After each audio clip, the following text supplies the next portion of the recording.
मुगल आज सबसे ज्यादा गोहत्या का, गाय की कितनी दुर्दशा हो रही है। अभी हम मार्ग में चले जा रहे, एक ट्रक वाला चला जा रहा अंधाधुंध और गाय सामने आई और उसमें फंसकर उस गाय का प्राण था।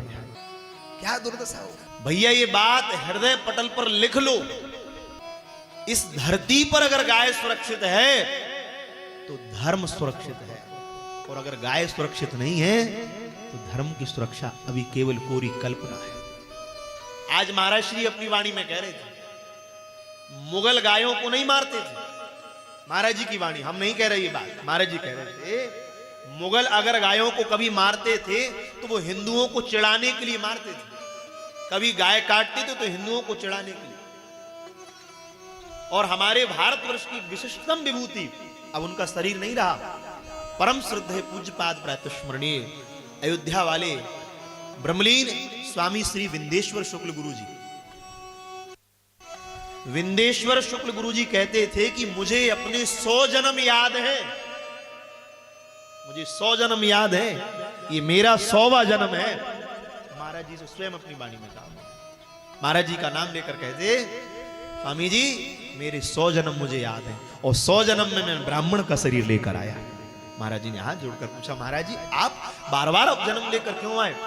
कहा मुझे अपने पूर्व जन्मों की स्मृति है। जिस समय इस राष्ट्र में मुगल का काल था, उस समय मुगलों ने, हम वेद पढ़ रहे थे, वेद पढ़ते पढ़ते हमको मार दिया, और जब वेद पढ़ते मार दिया तो भगवान से हमने कहा हमको मुक्ति नहीं चाहिए, हमें तो गाय और वेदों की रक्षा के लिए पुनः पुनः भारत की भूमि पर जन्म चाहिए।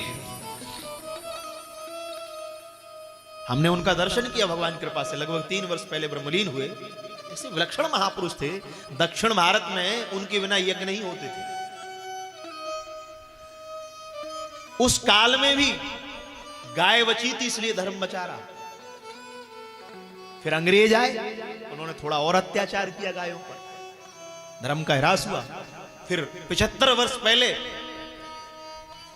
गोरे अंग्रेज चले गए, कारे अंग्रेज आ गए।